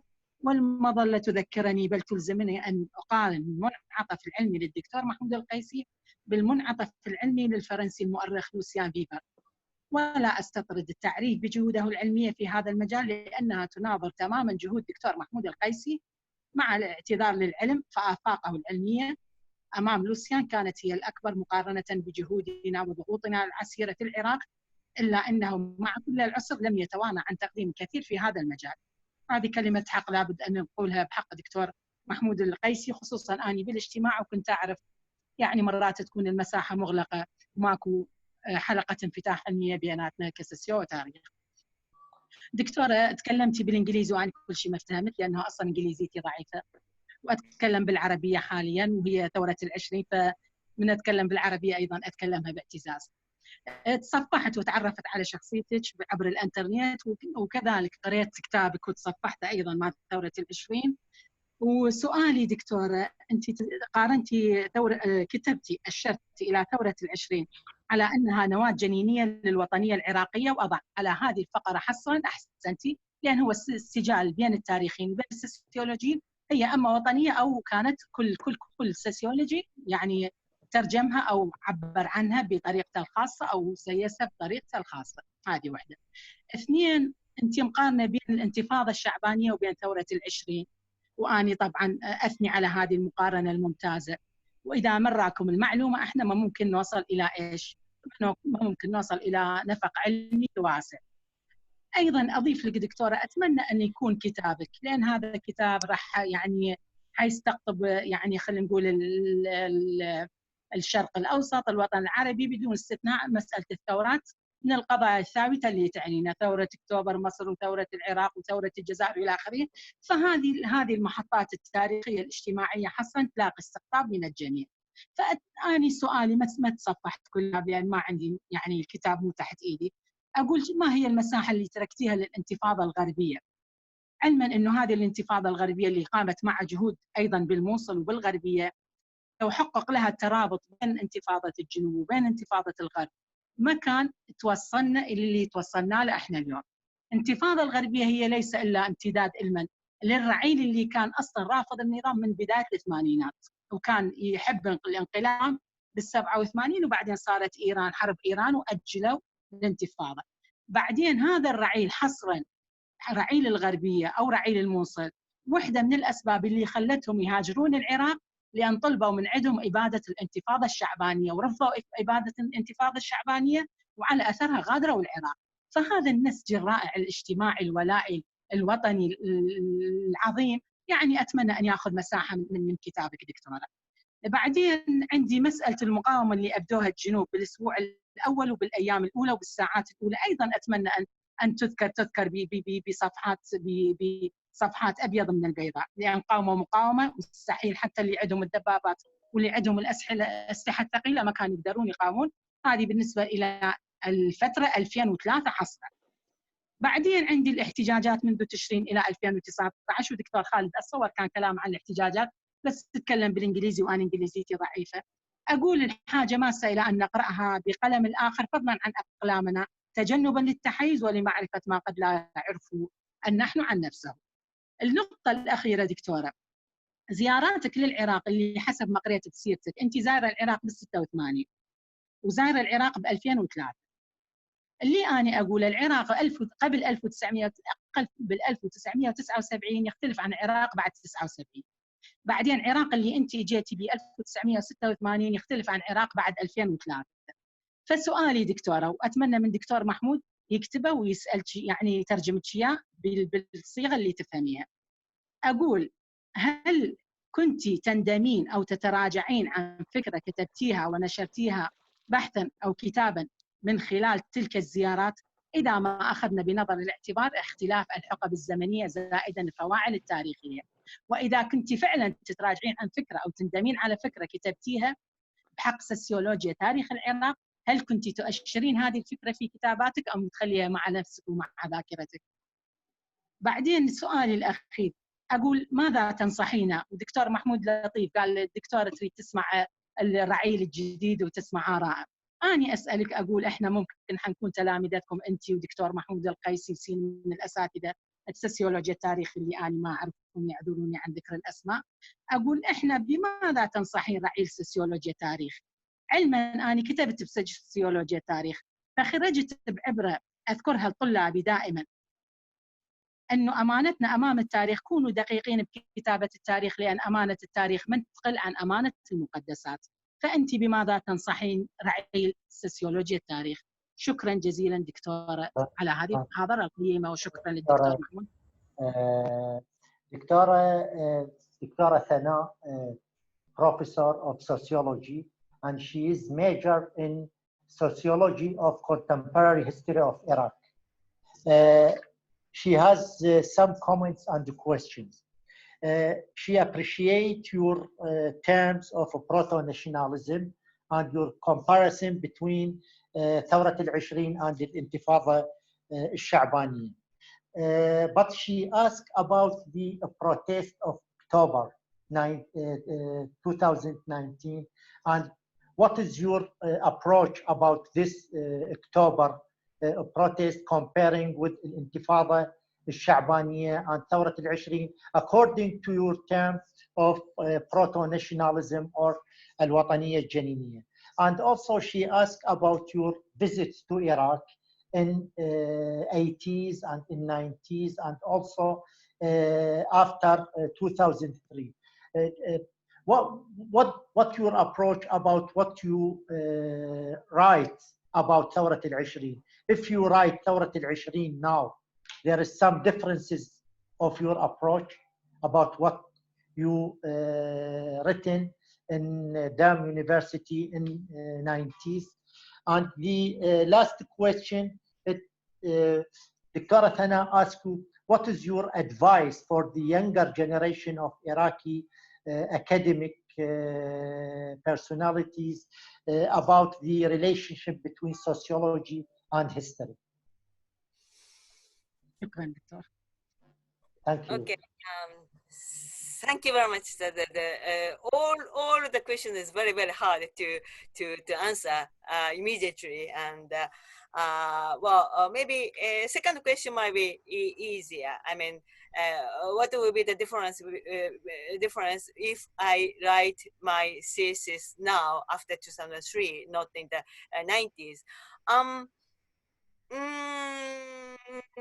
I don't think that there will be a lot of differences, because while I was writing my thesis, actually I almost rely on the literature published during the 80s and until the mid of 90s.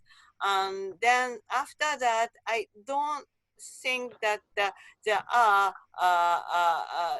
quite important literature on the العشرين after that. But if actually, as I mentioned before, if I write this thesis again now, maybe I can add, I will add another chapter, how the contemporary political activists refer the العشرين now. I mean, during the 90s or after 2003 or others, and I'd like to expand my argument on how the various kinds of the political groups try to use the memory of the العشرين. This is, but it's only the kind of extension of my argument on the thesis. And as for the first question about the comparison between the العشرين and the Intifada and العشرين, well, still I don't have enough information to compare. I mean, I love to collecting information and analyze the current movement, and then I can compare each other. And as for the advice for the younger generation, sociology and history. Well, actually, I'm a political scientist, and I'm not a sociologist nor the historian, but I'm sure that the sociology plays a lot of role. And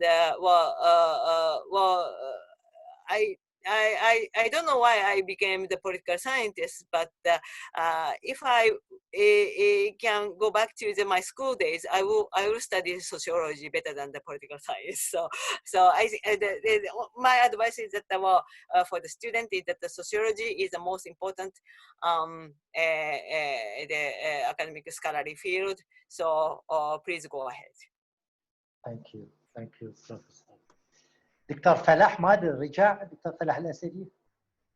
طيب دكتور من فضلك، دكتور فلاح ممكن تسوي رايز هاند؟ دكتور فلاح الاسدي من فضلك ممكن تسوي رايز هاند؟ دكتور فلاح اذا تسمعنا اعتقد مسدود من يمنا. دكتور يعني المغلق من عند المايك ما اقدر افتحه بدون ارادته، هاي قضيه مفهومه بالبرامج يعني. طيب عندنا ممكن ناخذ مداخله اخرى؟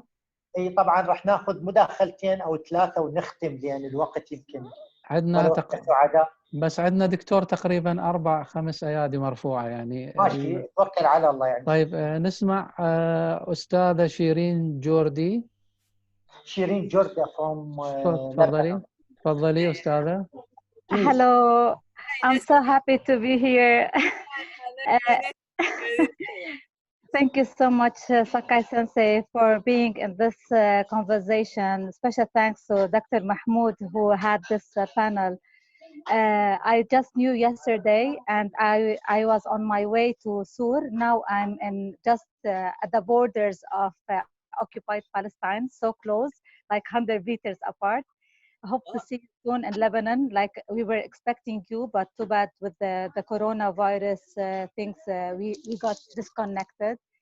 I just want to reflect on Sakai Sensei, the professor whom I met in Japan, who has a big heart, who has a big love for Iraq, who had big support for us students from the Arab world, who supported students from Iraq. We are all grateful for whatever she did for us. I think the question that I wanted to raise was raised previously by a professor about the women's movement back then. Sakai Sensei, you said you shed light about because of course it's always the winner who write the history, and it's always those who are in decision-making levels who write the history. I think more it's a connection of state building and nationalism that we're talking about, and this is the maybe the relevance and the difference between our word and Japan and the connotation of nationalism. And its negativity with the connotation of nationalism, because I remember even in Japan in 2006 when I was carrying the Lebanese flag during after the Israeli attack on Lebanon, that was raised by shock from Japanese people, like, why am I raising the Lebanese flag? But this is the relevance, I think, of a mixture of state building, peace building, and nationalism with the issue of how we as citizens react. Maybe also it will be excellent if we can shed light in previous in later maybe work or research documents. Maybe we can do it together about the relevance of the revolution nowadays, the indicators of the revolution, the participation of the youth, especially like also women, with the marginalized people, how people in marginalized in societies can have an impact in unofficial spaces. And this is also like, it could be like an issue of a space and political participation in a civil platform. Thank you so much, Professor Mahmoud, for this opportunity. I'm so glad like we have more than 100 people in here. Thank you, Sakai Sensei, for all the love that you've shown us and that you have also wrapped us throughout our education in Japan. Thank you so much. Please, Sakai Sensei. Thank you very much, Shireen. That I'm very glad to see you here and see you okay.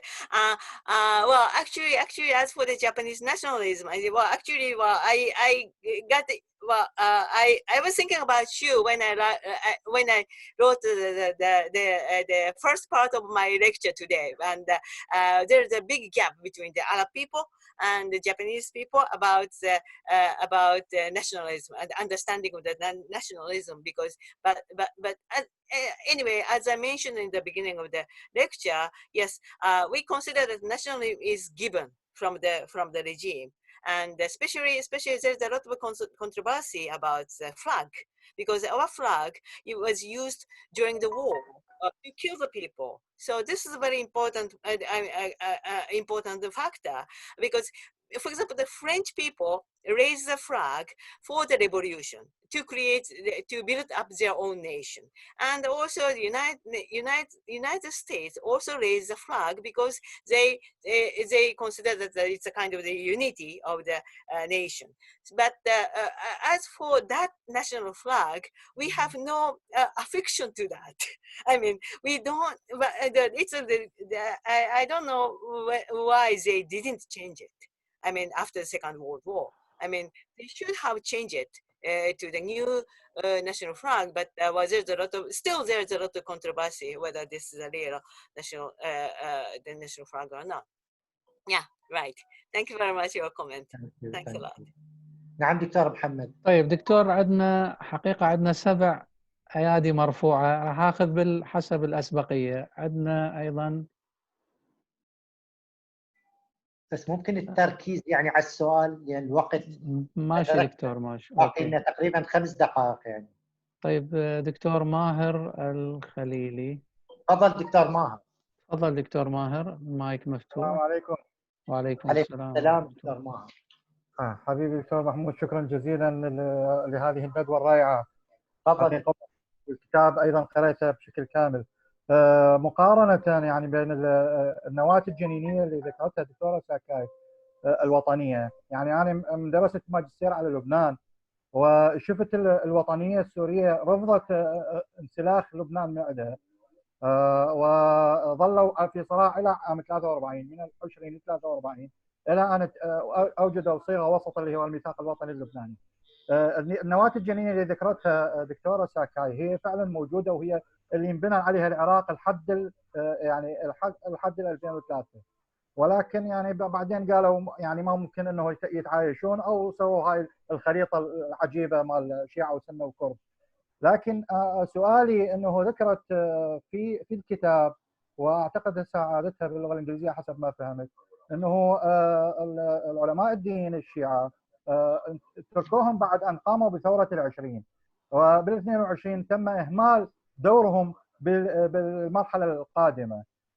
انا اعتقد يعني هاي النقطه بالذات هي قرار من علماء الدين الشيعه بعدم المشاركه مع الدوله، وبالتالي كل السياسيين الشيعة اللي اجوا ويا الدولة كانوا يعني خارج إطار الفتوى، من اللي مؤمنين بالمدنية ومؤمنين بالوطن. هاي النقطة اللي أحب أذكرها وأريد يعني جواب لها. حقيقة هذا يعني الفرق بين النواة الجنينية الوطنية العراقية وبين قرار لطبقة دينية كاملة لا تؤمن لا بالقومية ولا بالوطنية، وإنما تؤمن بالأممية اللي هي الأممية الإسلامية، ولذلك هي لم تكن تريد أن تشترك تحت سلطة أي سلطة كانت، لأن هي سلطتها روحية متمكنة. هاي النقطة اللي أحب أشير إليها وأحب جواب دكتورة ساكاي. دكتور ماهر الخليلي also asked about your use of Proto Nationalism, and Dr. Maher al-Khalili majored in Lebanese history, and therefore he tried to compare between this term of proto-nationalism between Iraq, Syria, and Lebanon. But he asked about the role of Shia Marji'iyya and ulama, and why the authorities and the British mandate neglected the role of ulama after ثورة العشرين, and why also Shia ulama refused to enter to the politics after the ثورة العشرين. Thank you very much. Well, actually, I don't know what exactly why the Marja'iyya at that time refused to ask the Shiite people not to join the government at that time. Well, there should be this the purely religious meaning, and I can say better not to work under the infidels government. Well, this is what I understand. But the point is that even with the order from the Marja'iyya, there are some secular the Shiite politicians like Jafar Abu Timman or others join the politics. So that means that it is we better not to understand the Shiite politics authorized all the time by the Marja'iyya all the time. So at the time also the politician which happened to be the Shiite prefer to be the secular modern political figures, even neglecting the religious order. This is what happened there at that time. And as for the British response to the Shiite ulama, I don't know. Well, according to the archives, the British archives, they consider that they are Iranians. But this is the same way of understanding under the Ba'ath regime. And once they see the Shiite, they consider that they are Iranian, so it's better to kick them out from the Iraq, and we better not to listen to them or something like that. So this is I can say basic idea of the British imperialism at the time. Thank you. طيب دكتور، عندنا دكتور فلاح. تفضل دكتور فلاح. تفضل دكتور فلاح. تفضل دكتور، المايك. اسمعكم مايك اسمعكم المايك مفتوح. اسمعكم بس ما ادري تسمعوني او لا. صوتك واضح دكتور، واضح دكتور، تفضل. الحمد لله بالاخير يعني. اهلا دكتور. طبعا I should thank Professor Sakai for her lectures this evening. Thank you very much. And I am so glad to see her as well, in good shape after Corona, Glad to hear from you. Thanks a lot. Anyway, in fact, I heard all of the discussions that actually most of the participants said and discussed upon the 1920 revolution. I think primarily we have to define what do we mean by revolution. If we go to the British documents of 1919, 1920, and so on, like Haldane and even Miss Bell, and even the writings of most of the British generals who wrote some of their reports on the 1920 actually uprising, revolution. They call it either insurrection, they call it either rebellion, they call it either sort of uprising, and so on. They never discuss or talk about revolution. This is probably ideology is behind that, actually using the terminology of that time. Anyway, so we have to define what do we mean by revolution. Now we use the same terminology with Tishreen revolution. Is it really a revolution? Most, I think, for my generation and a lot of Iraqi people don't regard it a revolution. I mean, Tishreen 2019. They call it probably uprising. They call it a protest. That's actually mostly actually near factual actually to that movement. So this is actually the point I'd like to make, the first point. The second point I'd like to make, actually, I agree totally with Dr. Janabi when he talks about artificial state. Iraq as artificial state. Professor Dai as well talked in his book, Iraq as artificial state. I think we use that term for Iraq is quite actually unreal. Because if we get that terminology and approach, for instance, United Kingdom.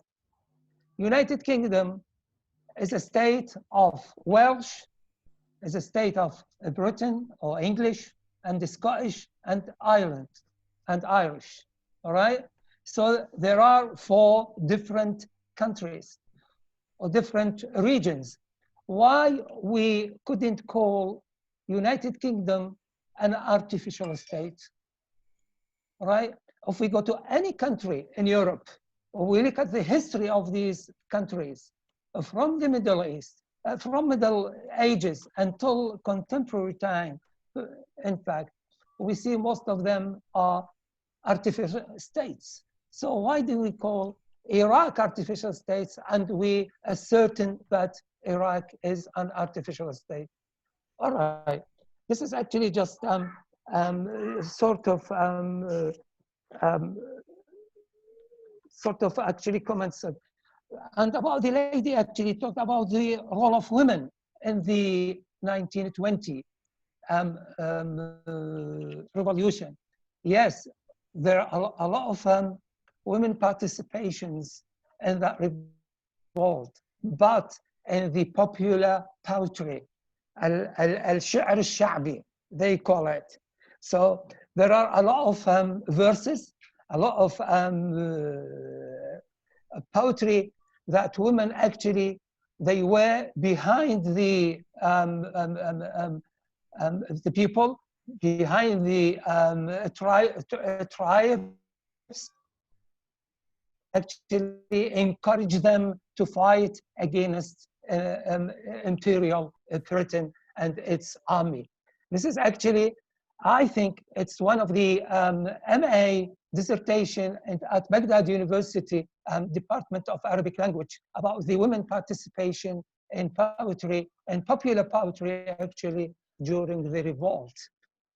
And I don't like actually to go in further because there are a lot of ideology about the 1920 revolution.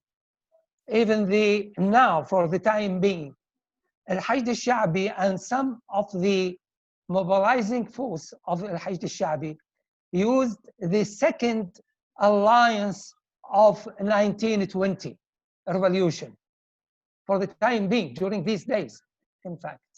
They use that terminology. They've got sort of alliance between several bodies of the Al-Hashd al-Sha'bi, of mobilizing forces actually, and they get together and they call themselves the Second Alliance of 1920 Revolution. So there are a lot of terminology and ideology as well for that revolution, because this revolution, the most of Iraqis agreed that's the first movement fought for the cause of independence, for the creation of a new Iraq, contemporary Iraq, but the British actually did not intend to provide Iraq real independence. They would like to actually provide sort of political rather than actually real independence for Iraq in 1920 and after 1955 revolution.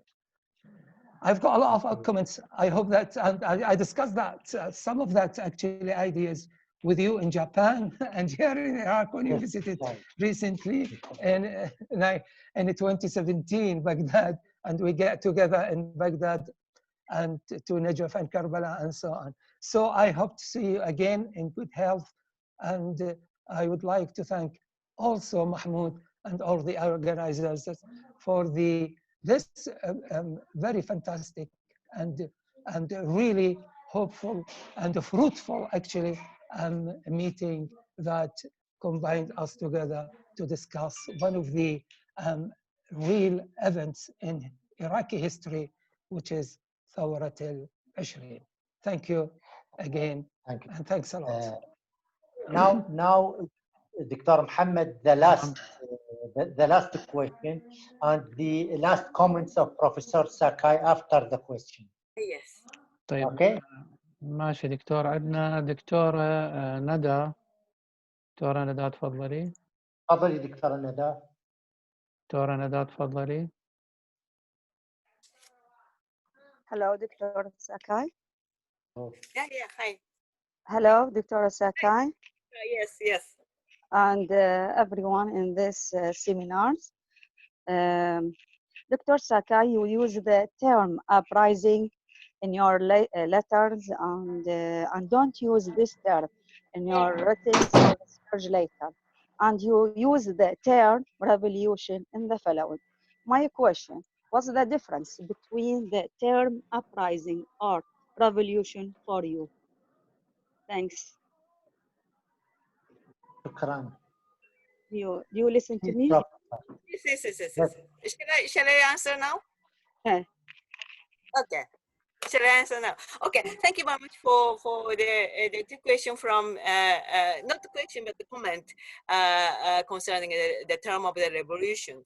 Well, I'm sorry, I don't remember when I used the term uprising in my lecture today.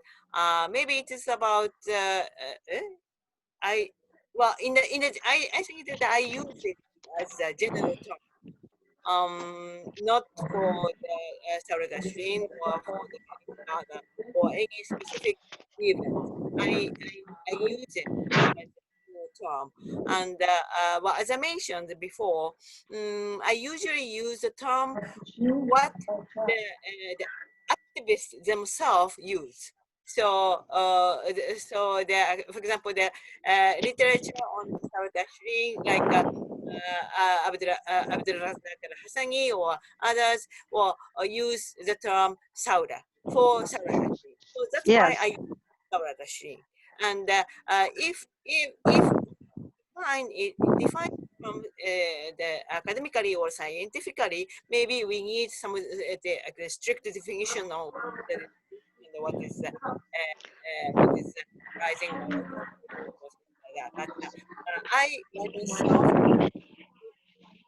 as the people use. So this is my stance. Well, concerning this question about the terminology of the revolution, I wanted to ask you, how do you call this kind of the protest movement in Tahrir Square if you don't say it in the you don't call it revolution or Saura? Well, in Arabic, what do you call? Because in English, usually we call the movement the protest movement. In Hong Kong or in Taiwan or in the United States, it's a protest movement. So, what in Arabic, what do you call? I think Dr. Khalid, if he is here, can answer about that. But I think in Tahrir, Sakai Sensei, some protesters use intifada, and other use thawra. Thawra or intifada in Arabic. But also I try to say that by using uprising also in English language maybe means thawra in Arabic. Uprising according to leftist. I read the meaning of revolution, revolt, mutiny, coup d'etat, and revolution. Because the revolution include or take place in all Iraq, not in one place. But Dictora Neda, revolution can occur in one place, but the revolution, well, in the scientific terminology, revolution means the drastic change of the system. If it's related to the system, like for example, the Russian Revolution is a very typical case. I mean, the workers or farmers they took the power. And aristocrats was kicked out from the power. So this is a direct change of the power relation inside the regime, in the system. So this is a typical case of the representative case of the revolution. But we call, and also French Revolution is also from the monarchy to the civil nationalism. But as for, well, there's a lot of argument about Iranian revolution or Egyptian revolution, or well, there's a controversy, and there's no I'm gonna say ideal case of the revolution. So this is why I say revolution if the people, the activists say that it is a revolution, I call it the revolution, no matter whether this is I can say the proper for the academic definition.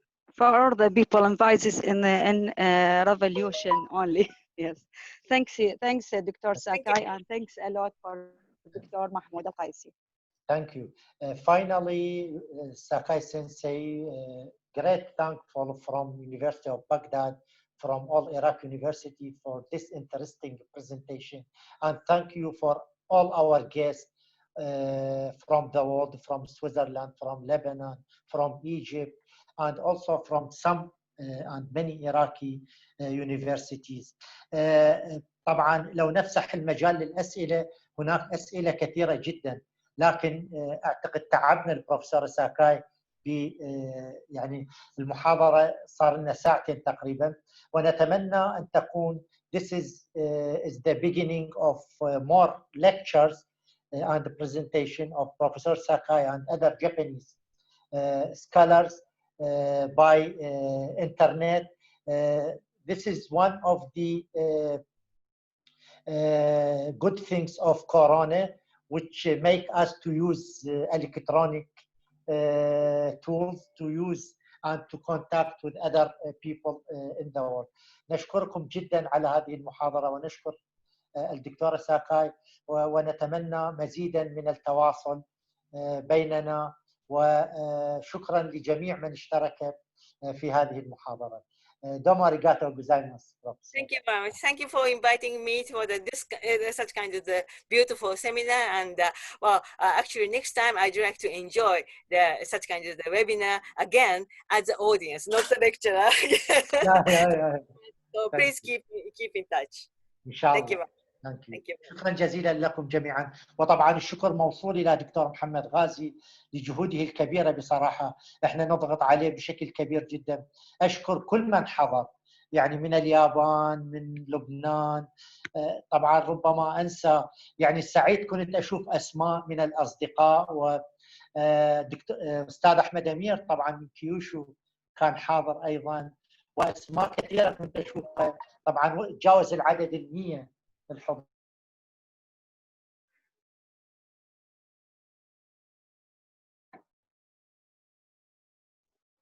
Thank you very much. Thank you. Have a good night. Have a good night. الظروف الصعبة. Thank you. وإلى اللقاء في محاضرات أخرى.